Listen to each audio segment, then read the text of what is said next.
Lucas, Lucas, Lucas. Oh Lucas! Qu'est-ce qu'il y a, Steph? Steph? T'es pas censé être en vacances, toi? Eh, n'oublie pas, hein, je suis pas là. Hein. Bon, il faut que tu bouges le cul pour sortir la vidéo de dimanche. Hein. Quoi? Ouais, bon, ça va, je m'y mets. Je vais la faire, mais je sais bien, là.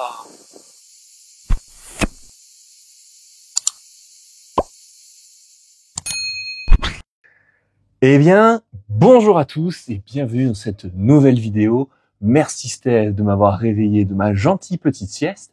Et maintenant, on va pouvoir s'attaquer au vif du sujet, un sujet qui me tient particulièrement à cœur, puisque avant d'être sur la chaîne Flore Aquatique, je suis avant tout un aquariophile, et comme tous les aquariophiles, quelque chose que j'adore faire, c'est traîner, fouiner et chercher à la fois des bons plans, mais surtout des espèces peu connues, pas connues, ou bien des espèces que je souhaite absolument avoir, jusqu'à trouver l'espèce rêvée. Et pour ça, je fouille, et je sais que vous êtes très nombreux à faire pareil sur le site Flore Aquatique. Et je vais vous donner mon point de vue des espèces vraiment sympas que j'ai au quotidien, et que je côtoie, on va dire au quotidien, on est presque en colocation, et que vous devriez certainement jeter un œil dessus, parce qu'elles en valent grave le coup. Allez, je vous montre ça de suite.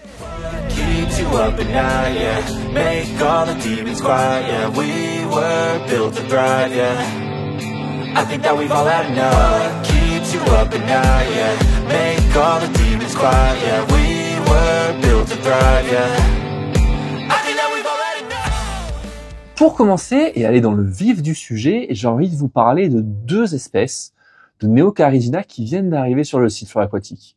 Pour les plus assidus d'entre vous, vous êtes certainement déjà allés voir, elles sont sur la page d'accueil, en grand, en gros, et vous pouvez pas les rater, elles sont assez atypiques.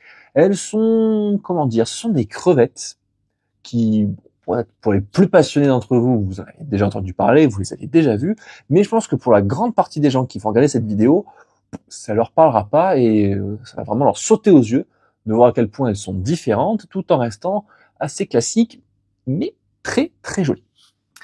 La première crevette dont je vais vous parler, c'est la crevette dite Hulk Orange. Alors pourquoi Hulk Orange? Bon, alors on va pas chercher midi à 14h, comme pour beaucoup de noms de crevettes. Hulk, parce que mine de rien, elle a quand même une jolie base verte, qu'elle est bien costaud, comme sa cousine un petit peu, la super Green Jade, mais on va lui rajouter un petit plus, c'est-à-dire qu'elle aura une carapace qui va venir être en surbrillance, un peu en marquage opaque sur le dessus, qui va avoir des beaux reflets orange.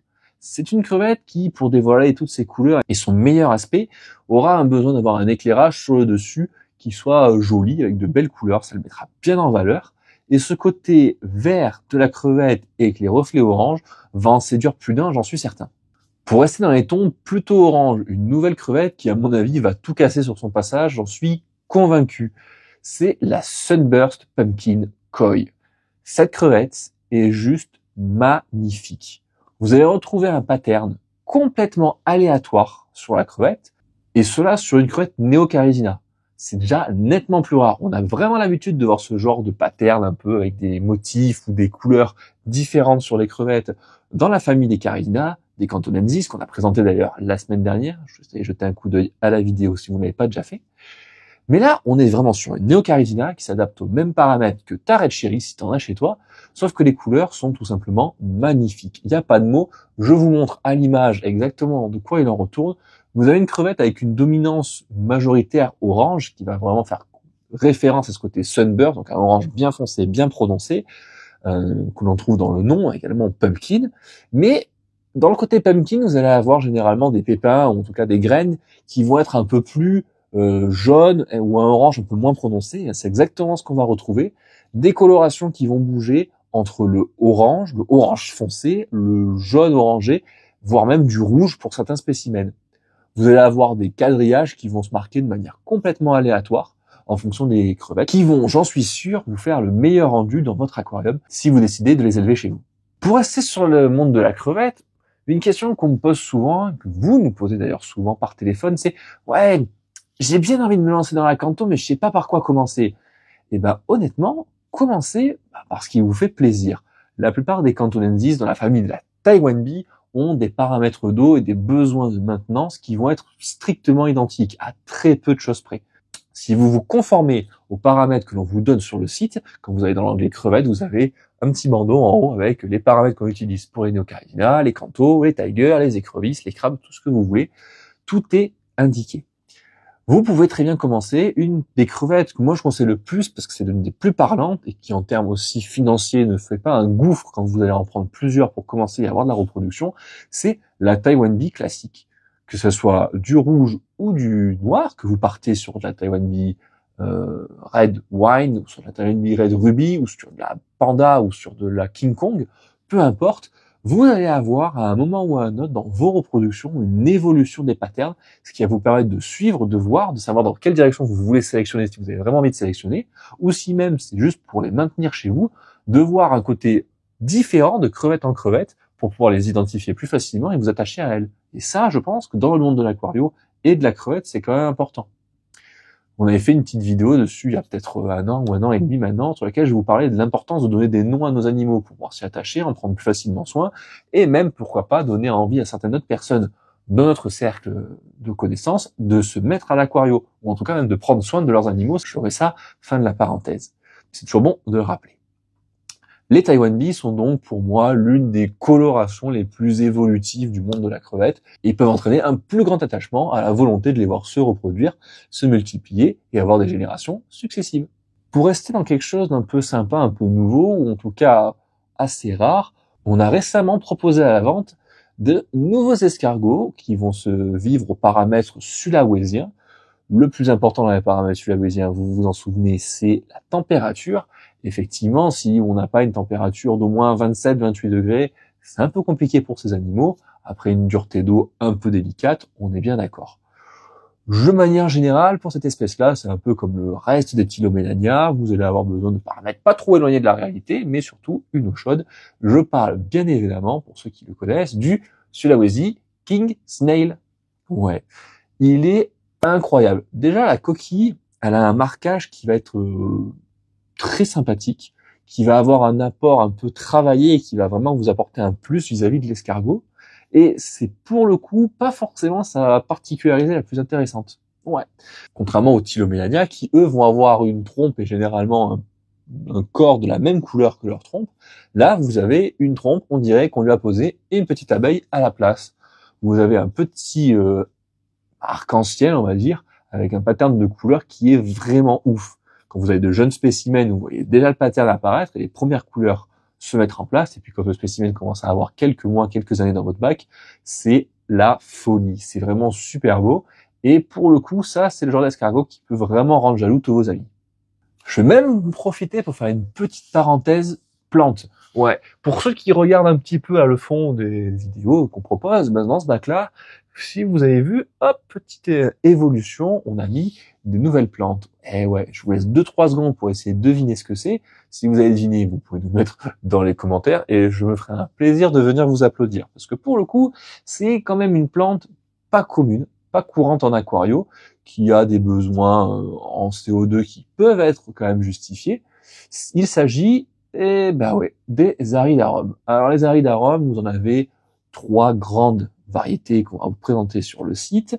Vous avez donc les aridarums SP, les aridarums SP Mini Blue et les aridarums SP Narrow-Leaf qui vont avoir, comme le nom l'indique, un peu comme les microsorums, des feuilles beaucoup plus fines et vachement plus allongées pour les narrows.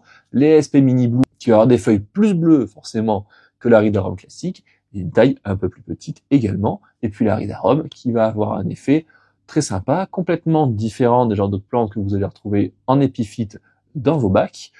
Et vous pouvez bien entendu le mettre, Steph l'a mis d'ailleurs, dans son paludarium, avec un taux d'humidité intéressant et une bonne lumière, ça fonctionne tout aussi bien. Pour les fans de paludarium, justement, on a de nouveau pas mal de crabes à vous proposer, essentiellement des crabes Geocésarma dénerlés qui sont arrivés, qui sont disponibles. C'est un inimitable, c'est un intemporel du Geocésarma, même que ça fait pas non plus des millions d'années qu'ils sont dans le hobby.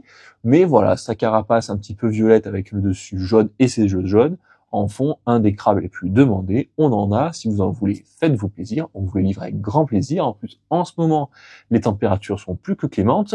C'est sûr que c'est des animaux qui n'aiment pas trop voyager avec le froid. On vous conseille fortement d'éviter vos commandes en plein mois de décembre, mais là, les températures commencent à être super bonnes. Il y a de très très fortes chances que vous les adoriez une fois chez vous. Alors on n'a pas que les Dennerlé, on va également avoir des tomatos qui sont arrivés, on a aussi des Pontiac mandarines White Claw qui sont splendides, ceux-là je les adore vraiment. Ils ont donc des pattes rouges, ce qui les fait vraiment fluo, les pattes elles sont splendides, et des pinces qui vont être blanches, et pour moi c'est un petit peu mes chouchous actuellement. Les tomatos, c'est pour ceux qui vont être assez fans du plutôt rouge, qui vont venir chercher un démarquage entre leurs plantes vertes, un peu jungle du paludarium. Si vous cherchez également du rouge, mais pas uniquement, vous avez les Red Devil, qui sont super sympas à ce niveau-là. Et puis j'allais oublier, les Halloween, c'est, je pense, l'un des crabes que vous me commandez également le plus, juste derrière les Dennerlé, puisqu'ils sont splendides, violet un peu plus clair au niveau des pinces et un dos qui va être orangé. Les couleurs sont vraiment flashy sur cette variété-là, donc je comprends qu'elle vous plaise et que vous la mettiez dans pas mal de vos projets de paludarium.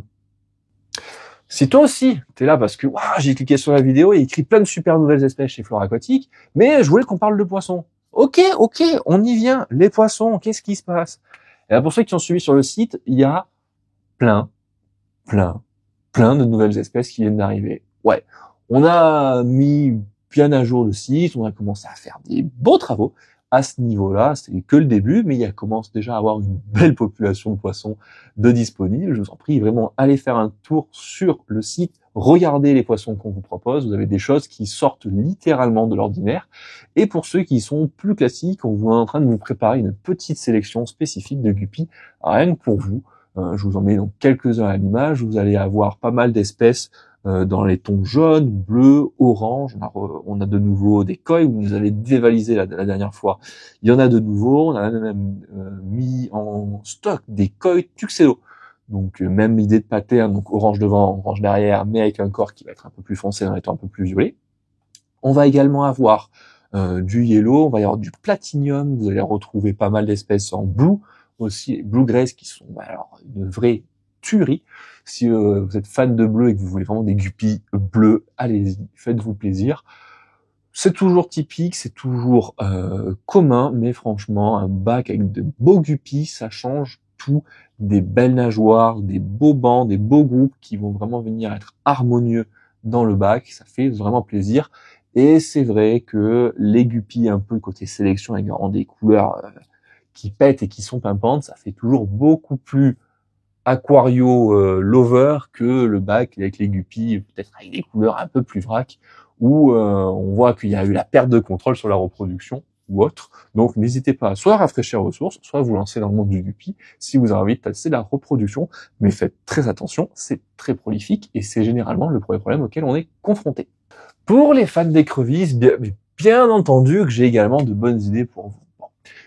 Les très bonnes idées du moment, et à l'heure à laquelle je vous parle, nous sommes donc au mois d'avril. Si vous regardez la vidéo le dimanche à laquelle elle sort, félicitations à vous. Si vous la regardez un peu plus tard, le stock est quand même assez conséquent sur cet arrivage, et de manière générale, elles sont quand même très jolies. Mais là, on a des CPO. Elles sont censées être donc orange, puisque CPO, c'est littéralement dans le nom, mais là, on est sur des oranges vraiment très marquées. Elles sont splendides, alors je vous dis pas qu'elles sont rouges non plus, mais on est sur un orange vraiment très foncé, bien marqué. Elles ont des distinctions splendides au niveau de la carapace. Très sympa. Les petites CPO, c'est généralement l'écrevisse que vous pouvez mettre dans n'importe quel bac à condition qu'elle ne se fasse pas manger, parce que c'est pas non plus une écrevisse qui va faire une taille conséquente. Donc par exemple, avec des cyclidés, on l'oublie, mais par exemple, avec des cyclidés américains classiques, type scalaire ou autre, ça peut le faire. Il faut bien entendu avoir un bac bien aménagé, suffisamment de cachettes dans lesquelles elles puissent aller s'abriter, et bien entendu, personne à les embêter au niveau du sol. Elles ont un comportement incroyable, sont toujours en train de bouger, toujours en train d'essayer de creuser, de se faire leur petit tunnel, de se chamailler, de voir ailleurs, de voir à gauche, un petit peu ce qui se passe. Très sympa, très bon ajout, et pour le coup, les couleurs sont vraiment magnifiques en ce moment. Faites-vous plaisir à aller les regarder sur le site, ou chez vous, si vous nous les commentez, bien entendu.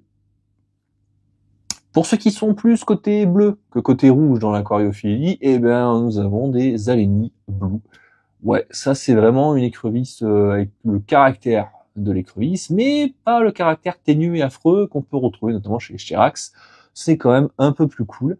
On va avoir une coloration et un patron qui va être vraiment d'un bleu clair, comment dire, qui va vraiment être d'un bleu, alors pas uni, parce que vous allez avoir forcément la carapace qui va être un peu granuleuse de la crevette, qui va forcément empêcher ce côté lisse, mais par contre un bleu qui est vraiment fort et prononcé sur ces espèces-là. On n'est pas sur un bleu délavé qui va laisser paraître un truc un peu gris au fond du bac. Non, on est vraiment sur une écrevisse qui sera bleue du jour 1 jusqu'à la fin de sa vie.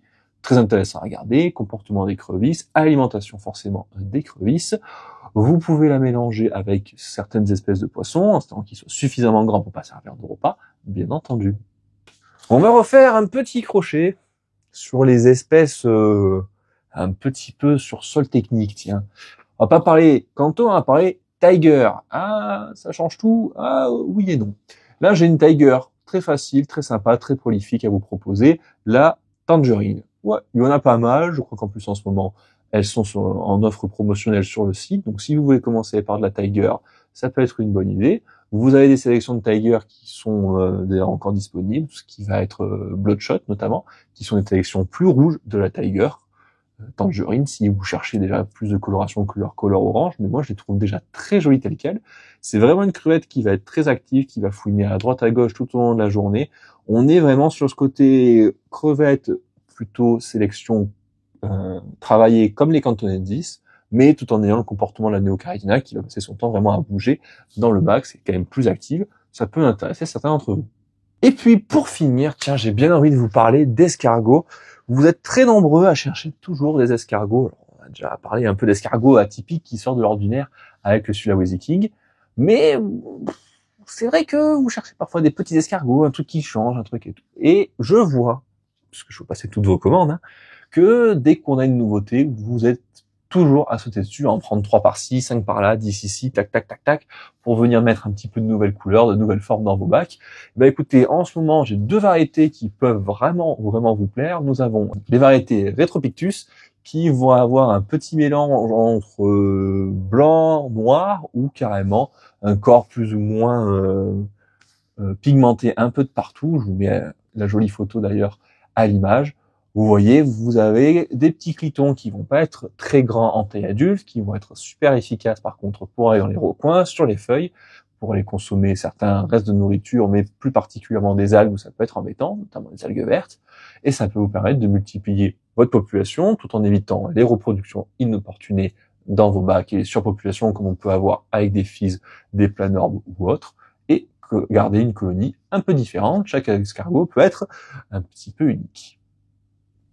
Et si vous voulez plutôt quelque chose qui va être dans des tons colorés, eh bien vous allez avoir les kilitons multicolores qui vont jouer entre les couleurs jaune orangé jusqu'à orange très foncé, en passant par des oranges un peu de tous les tons. C'est très joli, c'est rayé, ça va dans tous les bacs, ça s'accorde avec tous les autres kilitons sans aucun souci. Et encore une fois, pas de risque de surpopulation et un travail efficace à la clé. Voilà. Je pense avoir fait un petit tour un peu de ce que je vois en ce moment en shrimp. J'aurais pu également vous parler de plein d'espèces qu'on a qui sont vraiment hyper sympas. Vous avez toutes les variétés de Riley si vous voulez un peu changer pareil en termes de Neocaridina sur des couleurs qui... Mais ça restera toujours des classiques qu'on vous a déjà présentés et que vous avez vus sur la chaîne plusieurs fois. Mais si pour les citer, vous allez avoir les rouges, les oranges, les bleus, les blue carbone, les carbone clear. Vous avez toutes ces variétés-là qui sont sympas. Vous avez la Riley Green qui est arrivée assez récemment sur le site, qui pourrait vous plaire également. En termes de couleurs classiques, vous retrouvez les grands classiques de l'Aquario, que ce soit les Red Fire, les Red Sakura, les Red Cherry, donc tout ce qui va être famille du rouge. Sur le site, vous allez retrouver tout ce qui va être yellow, vous allez retrouver tout ce qui va être blue velvet, vous allez retrouver tout ce qui peut être orange, tout ce qui peut être sunkissed. Enfin bref, il y a de quoi se faire vraiment plaisir en Neocaridina en ce moment. Faites-vous plaisir si vous souhaitez les commander pour avoir des prix intéressants et passer par nous, puisqu'ils commencent à faire vraiment bon. Donc en termes de paramètres de température pour les transports, c'est tip top, de même pour les poissons, bien évidemment. J'aurais également pu vous parler de nos Vitina qui sont super, qui sont des escargots plutôt avec des tendances rouges et avec des patterns qui peuvent être vraiment très uniques et différents les uns des autres. Pareil, ça grand, vous avez des petits spécimens, ça va pas faire énorme, ça sera toujours 1 à 3 cm, enfin pardon, 2 à 3 cm en taille adulte.